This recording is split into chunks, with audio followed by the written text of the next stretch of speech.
Hello again, guys. Hello, hello. And we are here for story time. And this is Lacy's first story time. So we're going to get started. Thank you all for joining us today. And I hope you enjoy the books we have selected for you today.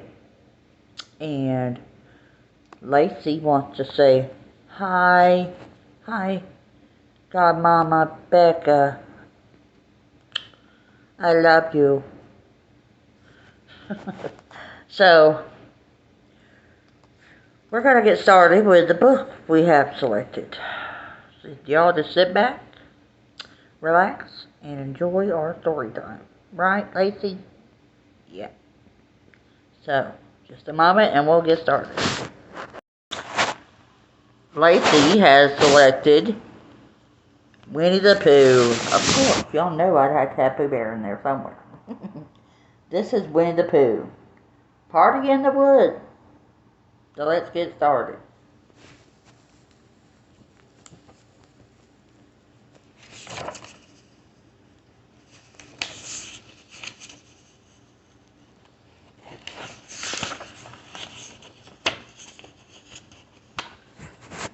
Alright. It was a beautiful autumn morning in the 100-acre wood. So beautiful, in fact, that it made Winnie the Pooh feel like celebrating. All I need is a pot of honey, said Pooh, and some friends to share it with. I hope it's not too dark in here. Just a moment, guys. Alright, I think that's better. There you go.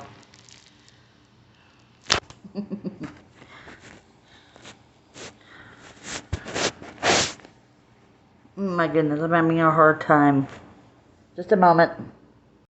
Okay, now, Pooh set out to find his friends and happened upon Eeyore. Now, Eeyore was a rather glum sort of fellow.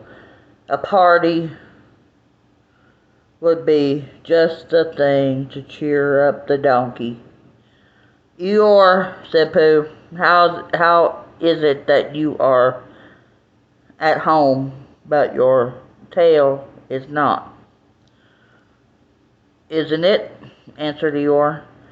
It must have fallen off while I was sleeping. I'll go see, offered Pooh. He crawled into Eeyore's house and searched the high and low, but the tail was nowhere to be found. Uh-oh.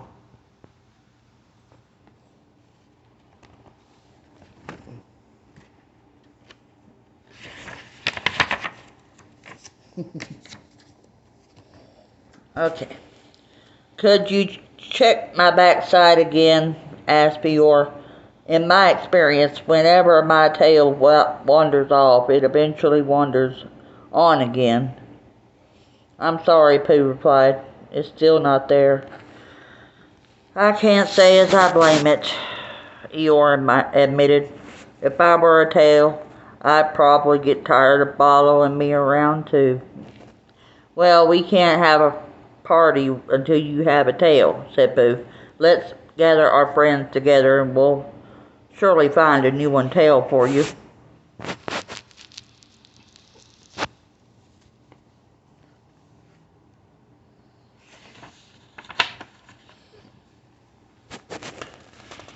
Pooh went a few steps when he reached a pine cone lying at his feet. Perhaps it would make a nice new tail for Eeyore. He picked up the pine cone and examined it closely from all sides. Too short, too sticky, too prickly for a tail, Pooh decided. Cuckoo! Pooh went home to give the matter some more thought. It was hard to concentrate, though, because his cuckoo clock kept cuckooing. Cuckoo! Suddenly, Pooh's little brain had a rather big idea.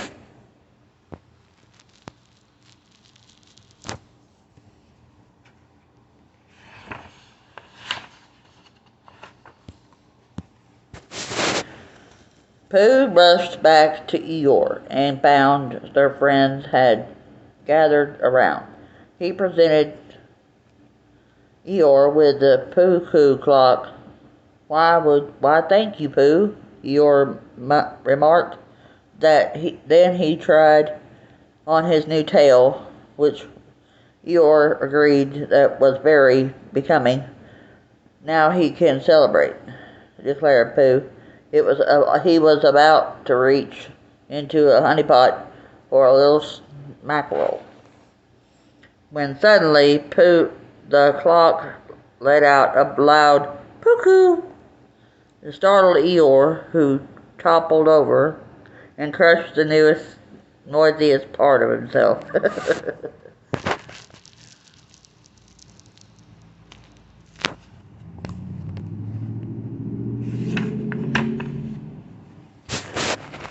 I think I fell back when I should have sprung forward, Eeyore explained. Well, if springtime is what you want to do, why don't you say so? asked Tigger. He gave Eeyore terrific stripes and then attached a large coil to his donkey's backside. Hoo-hoo-hoo-hoo! Just follow me, buddy boy, Tigger said, bouncing away, but poor Eeyore couldn't quite get the hang of it.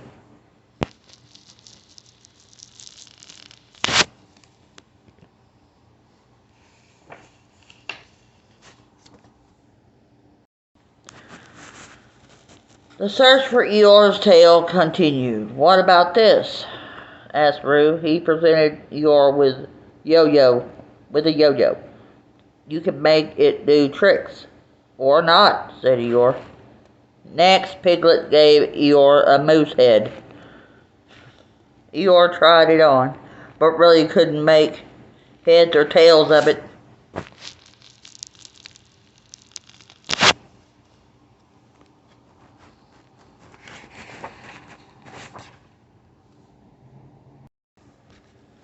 Try this accordion, suggested Owl. I'm afraid I'm not very musical, Eeyore replied, and when he tried to play his new tail, he proved to everyone just how right he was.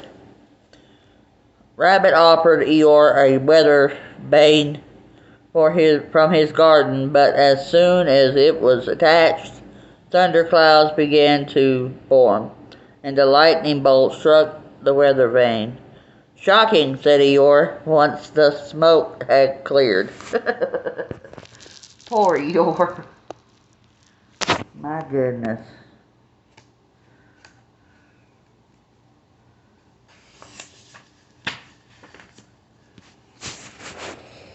I have just the thing to replace your tail, said Kanga, pinning a lovely knitted scarf to Eeyore's backside. Cozy, said the donkey approvingly. Honey time, Pooh exclaimed, but before Pooh could take even a taste, Eeyore caught the new tail on a bush. The tail and Pooh's party plans quickly unraveled. Eeyore looked more glum than ever. I have something that will lift your spirits, said Christopher Robin. He fastened a cheerful red balloon to the donkey. My spirits aren't the only thing it's lifting, Eeyore observed.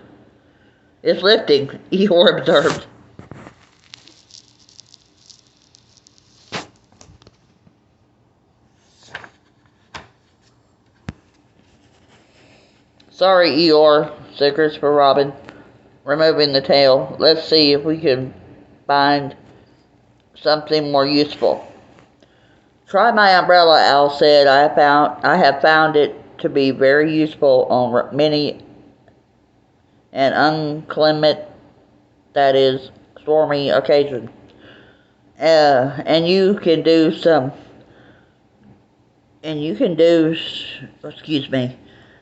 do seem to get rained on more than most, Eeyore. I guess I still will, replied Eeyore, since the umbrella ended up in exactly the wrong place to keep him dry.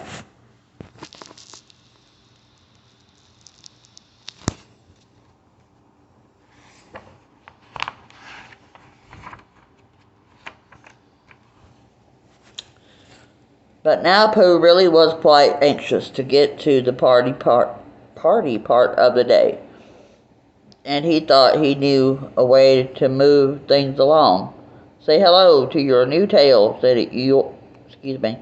"New tail, Eeyore," he exclaimed as he placed a party hat on Eeyore's rear. "Sorry, Pooh," said Eeyore, but I just don't think my bottom ought to be happier than the rest of me. There are worse things than losing a tail," Eeyore said, "though I can't think of any right now." He thanked his friends for their efforts and then decided to return home. Poor Eeyore. That's so sad, ain't it, Lacy? Poor little guy.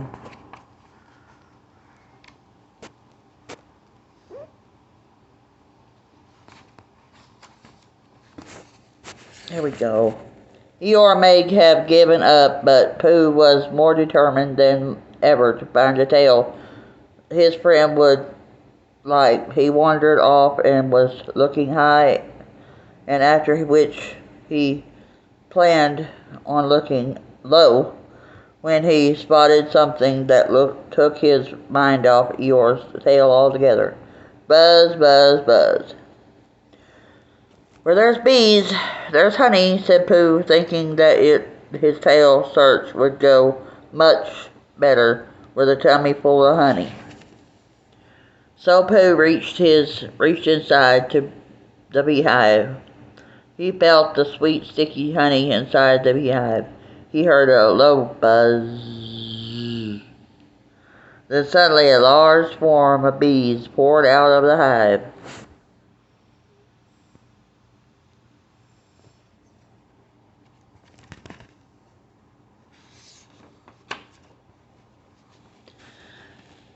"Oh, bother," said Pooh, as he took off running, and as he ran he vowed that he would not be distracted from his tail search again. Buzz. Pooh ran all the way to the owl's house, hoping that one of his many friends, might hold the solution to Eeyore's tail problem. As Pooh rang the bell, he thought there was something awfully familiar about Owl's bell rope. "Don't knock, please ring."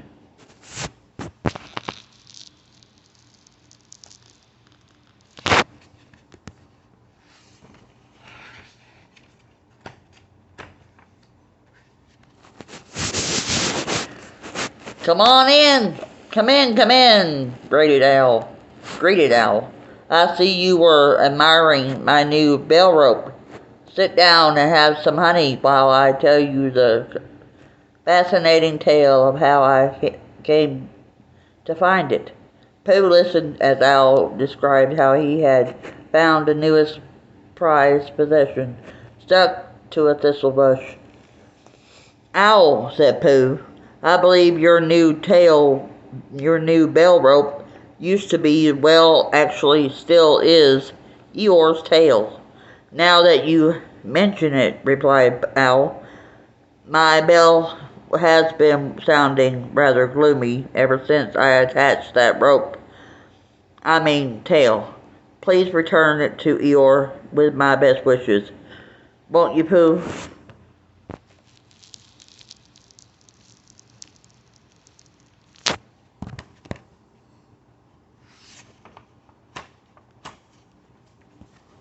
A short while later, Pooh delivered the tail to its rightful owner.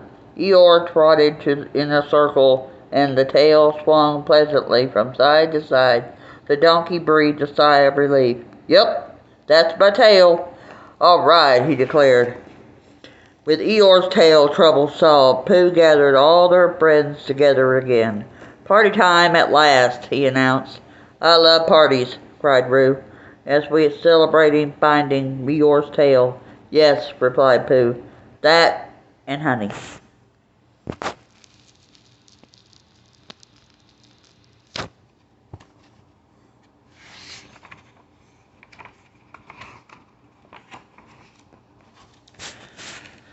And friendship, added Eeyore, remembering how very hard everyone had tried to help him that day. Friendship, most of all.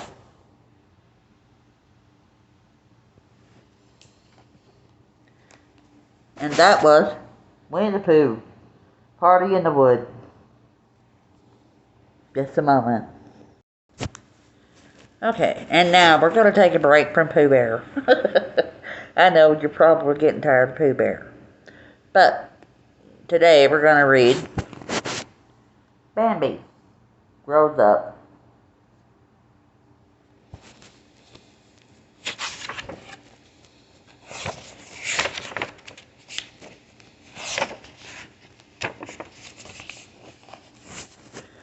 Thumper the rabbit ran into the clearing. It's happened, he shouted. The new prince has been born. The new prince has been born, cried the owl from his perch on the old tree stump. Where is he? Quick, we must go see him. And I'm going to take a break here. If anyone has ever seen Bambi, the Disney movie, this is the story of Bambi. Okay. Follow me, shouted Thumper. With a flapping of wings and a pounding of furry paws, the animals chased after Thumper. Quick as the wind, they rushed through the woods to see the newborn prince.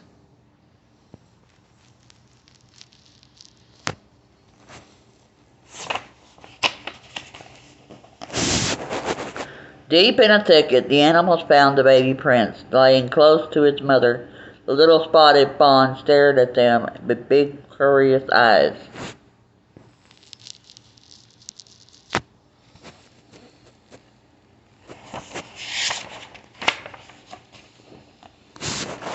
Then slowly, he stretched his front legs and started to get up. But his legs wobbled and slid out from under him. The baby prince fell flat on his stomach. A little wobbly, isn't he? Thumper asked his fawn's mother. He doesn't look much like a prince. Where are you going to call him? I think I'll call him Bambi, said the mother. The fawn stood up again. This time he stayed on his feet. His mother looked at him proudly.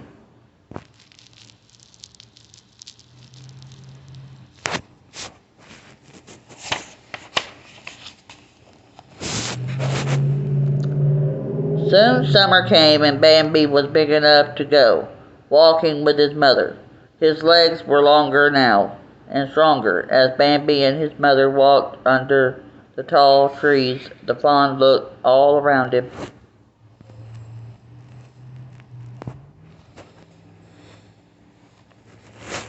I'm sorry.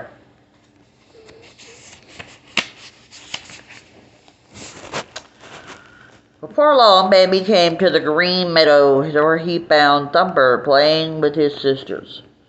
Come on, Bambi, shouted Thumper. Hop over the log with me. Bambi tried to hop over the log, but he tripped and fell flat on his chin. I think you need some hopping lessons, said Thumper. Don't worry, you'll soon learn how to do it.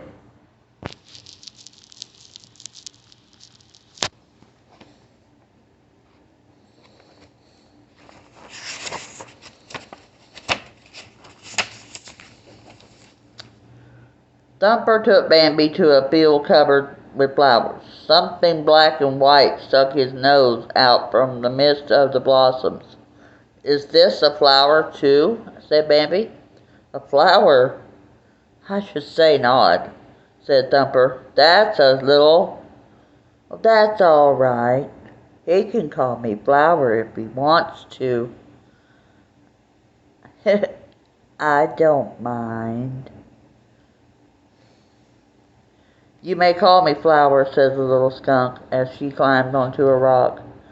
While they were talking, something with fluttering yellow wings landed on Bambi's tail. Look at that, said Bambi. What a beautiful bird. That's not a bird, said Thumper. It's a butterfly.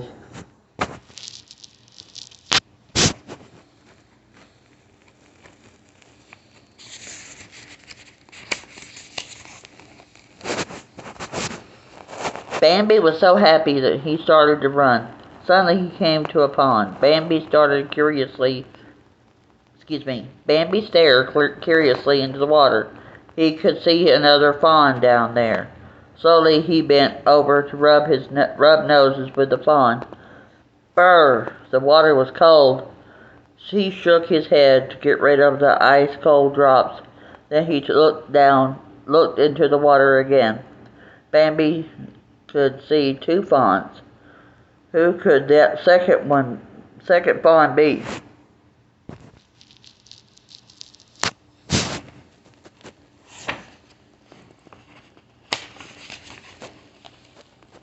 The second fawn was standing right beside him. She stuck out a leg and shook it at Bambi. Then she said, "Hi, my name's Feline." The friendly little prince went up to Feline, and they rubbed noses. "But you can't catch me," called Feline, and off she ran with Bambi close behind her. The little prince had made another new friend.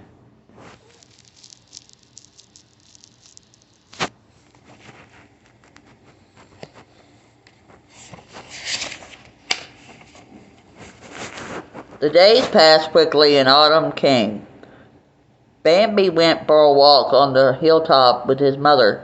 The air was chilly and the leaves had turned red and orange. "Winter is on the way," said Bambi's mother. "Soon there still will be no more leaves on the trees, and the hunters will come."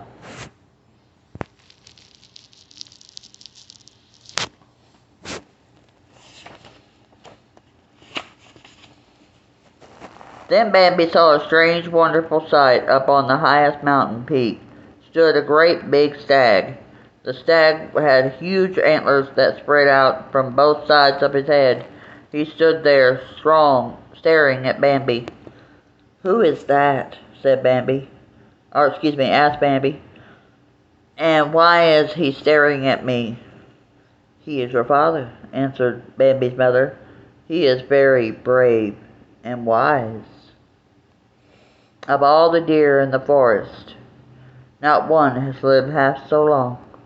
That's why he is called the great prince of the forest."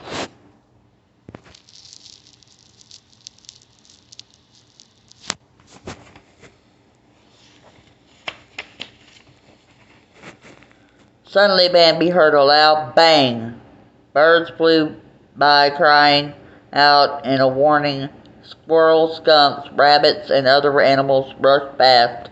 "What is it, mother?" asked Bambi. "What is happening?" "Quick, Bambi, follow me," said his mother. "We are in danger. Man is in the forest."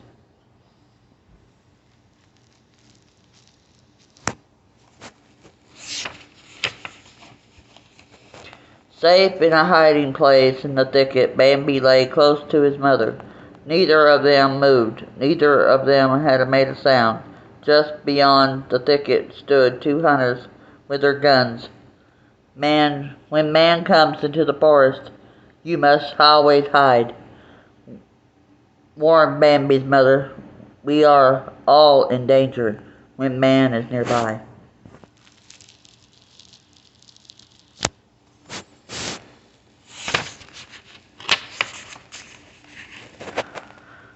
On a very cold morning, Bambi was walking with his mother. The ground was covered with cold, fine white powder.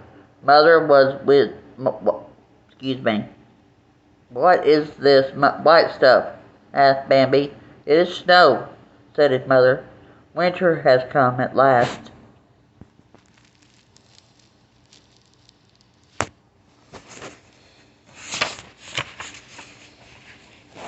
"Hi there, Bambi," said Thumper.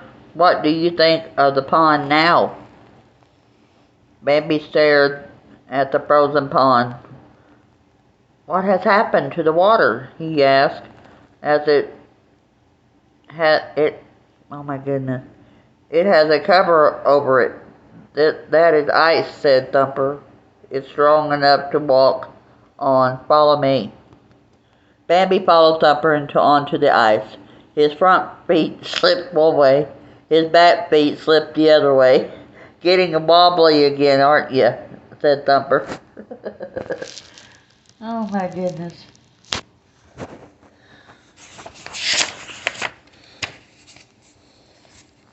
The little rabbit grabbed Bambi's hind legs and tried to help him get on his feet. Ice is slippery, said Bambi. I know y'all can't see that with the fan blowing. Oh my goodness. There we go. Whew, okay. The trees had tiny green buds, and fresh green grass covered the ground. Flower the skunk had a new family, and so did Miss Quail. I missed a page, guys. Oh my goodness. Time passed and the snow disappeared. It was springtime. Bambi was growing bigger. And I've already read the next page, but I'll read it again. I'm so sorry. The trees had tiny green buds, and fresh green grass covered the ground. Flower the skunk had a new family, and so did Miss Quail.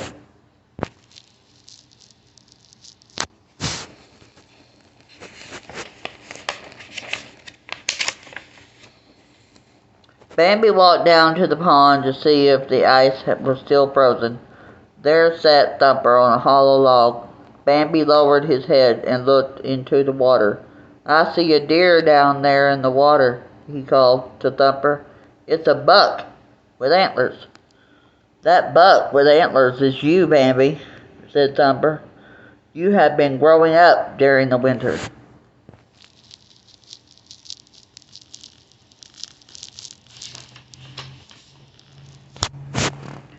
Bambi was so proud of his new antlers that he went off to show them to Feline. But Feline had met another young buck. Hi, Bambi, he said.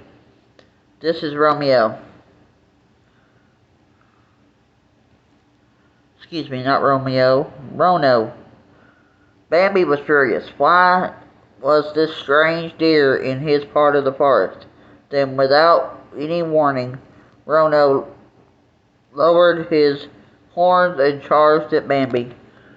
But Bambi stood up on his hind legs and struck at Rono with his hooves. He pushed Rono down the bank into the pond. Then Bambi came back to Feline.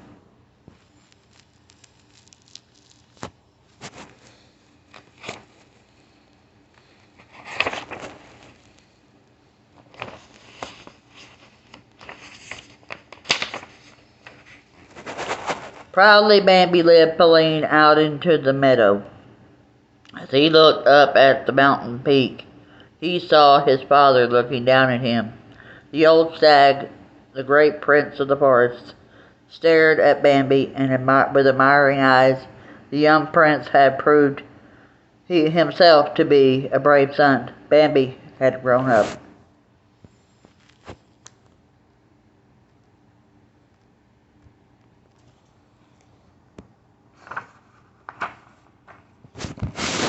And that was Bambi Grows Up. Okay, we are at the last book, guys. That was quick, wasn't it? A Surprise Garden. And guess what? It's Pooh Bear. I'll get out of my Pooh Bear phase eventually, guys. This is called A Surprise Garden.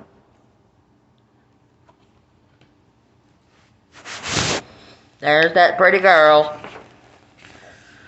Alright. It was early summer in the 100-acre wood. Rabbit's garden was filled with flowers and vegetables that were ready for picking. How does your garden grow, Pooh? Asked Rabbit. Those vegetables stay hidden underneath the dirt, Tigger said. Then old Longears digs them up, digs up the loot, and when it's ready. Just like buried treasure. The colors in this book are beautiful.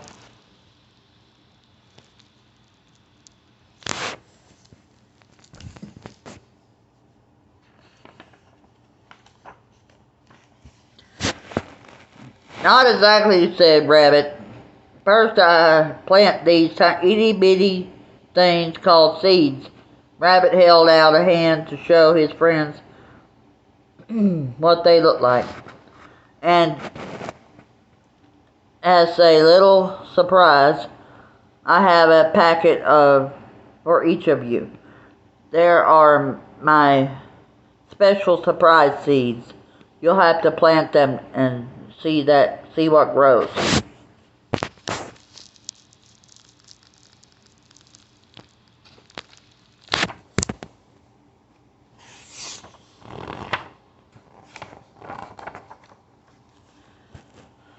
Oh my, said Piglet. I don't know much about planting a garden. Nonsense, said Owl. Like my old Uncle Cuthbert used to say, just give them some room and the flowers will bloom. Flowers and vegetables do need room to grow, said Rabbit. There are some simple rules to planting. If you follow them, your seeds will sprout. Hoo-hoo-hoo-hoo! Shouted Tigger. Sprouting, shouting seeds. I can hardly wait.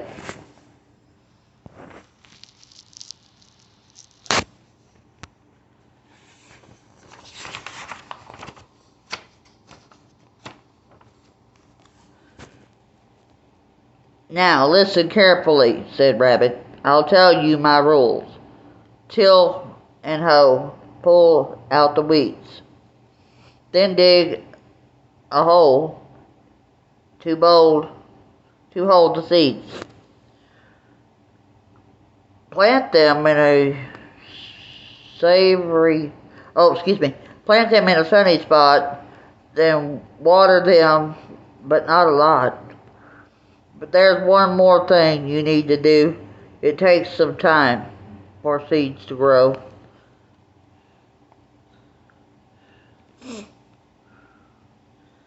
Next, Rabbit gave each of his friends a little patch of dirt in his garden where they could plant the seeds. A honey tree would be the perfect plant for me, said Pooh. I bet you I'll grow a stupendous beanstalk up to the sky, cried Tigger.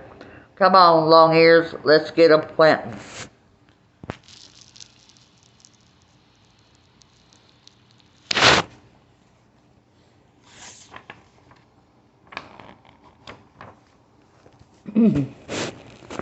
Pooh and his friends followed Rabbit's directions carefully. First, Pooh and Piglet hoed and raked the soil. Next, Tigger dug some perfect-sized holes. Finally, Roo planted the seeds in a sunny spot, while Owl carefully watered them. Now, when the hard part Now comes the hard part, waiting for seeds to grow.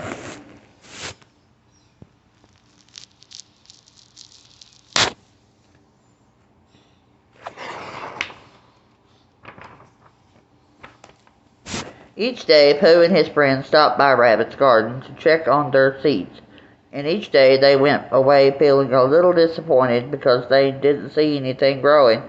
These seeds have got lots of catching up to do, Tigger said with a sigh. Poor Roo couldn't wait too much longer. What if the seeds don't sprout and we run out of patience? He asked. Now, said Rabbit. You've got to give the seeds a chance. Everything grows in its own time. Take good care of your seeds, give them sunlight and water, and I promise you they will grow.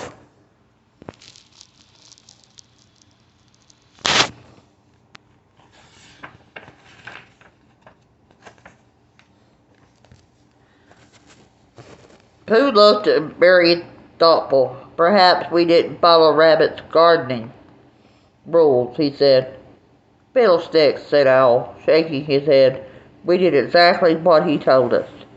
Suddenly Roo had an idea. Sometimes Mama takes extra special care of me with a little treat, he said. Hey, I think you got something there, Roo boy, said Tigger. We need to do something extra special for our seeds.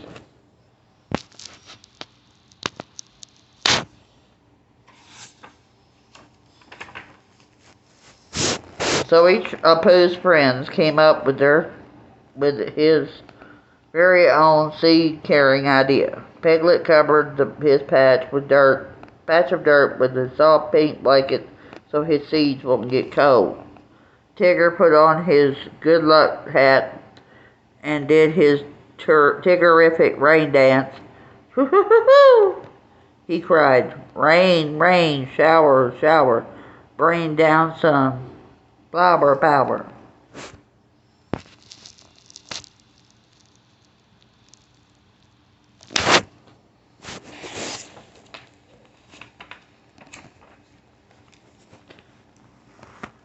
Owl tickled his patch of dirt with a feather to cheer up his seeds.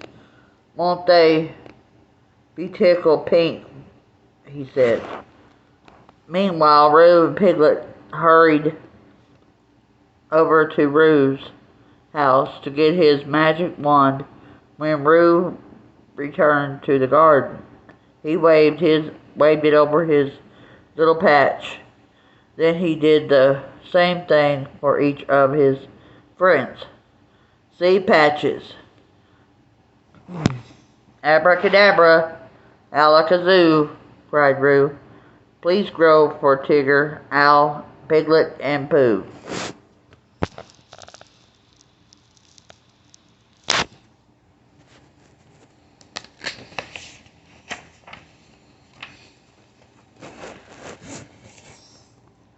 Shortly thereafter, Pooh went home and got his honey pot. When he came back to the garden, he sprinkled the dirt with tiny drops of honey.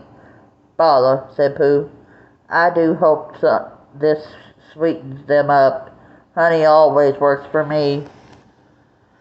A few days later,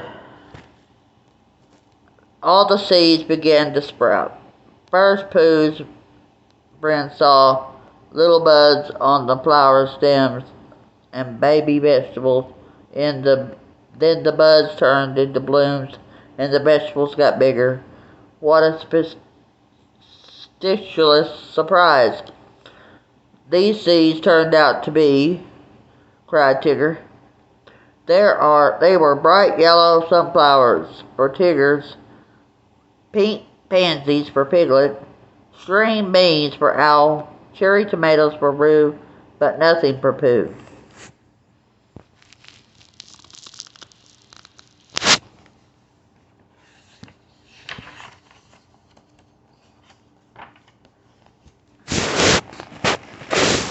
Poor Pooh looked up at Tigger's tall, sunny flowers. He couldn't figure out why his seeds weren't growing.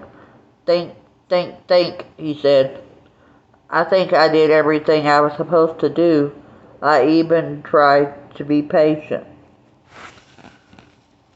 Pooh's friends were so pleased with their little crop of vegetables and flowers that they decided to pick some for Rabbit as a thank you present. First, Tigger cut down his sunflowers. When he did, the garden area was suddenly bathed in sunlight. Old Long-Ears will absolutely love my blossoms. Bloomers, said Tigger.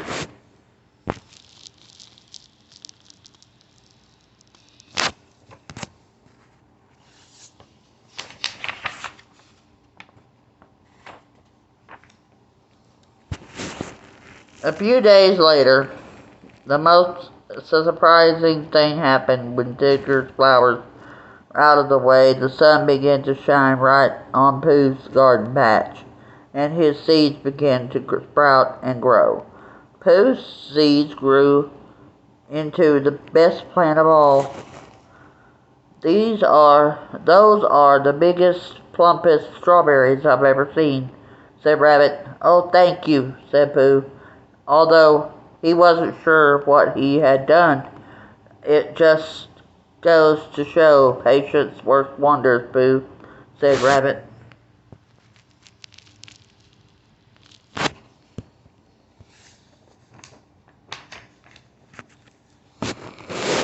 I'll have to I'll have to add patience to my list of gardening rules, said Rabbit. Make sure excuse me. Make sure you find a sunny spot. Then till and rake and hoe. Be patient. It may take a while to see your garden grow.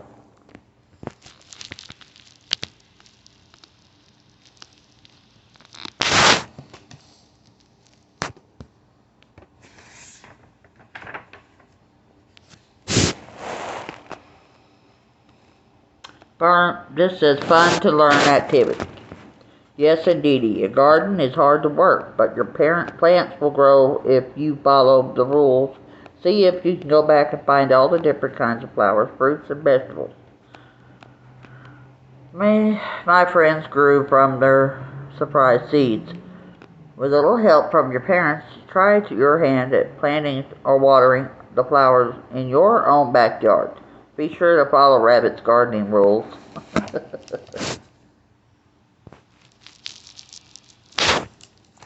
And that was a surprise garden. Thank you all for joining me and Lacey today for story time. And we hope you enjoyed it. And we pray you have a wonderful day and a great week, not just a good week. God bless you all, and we will see you soon. Bye-bye.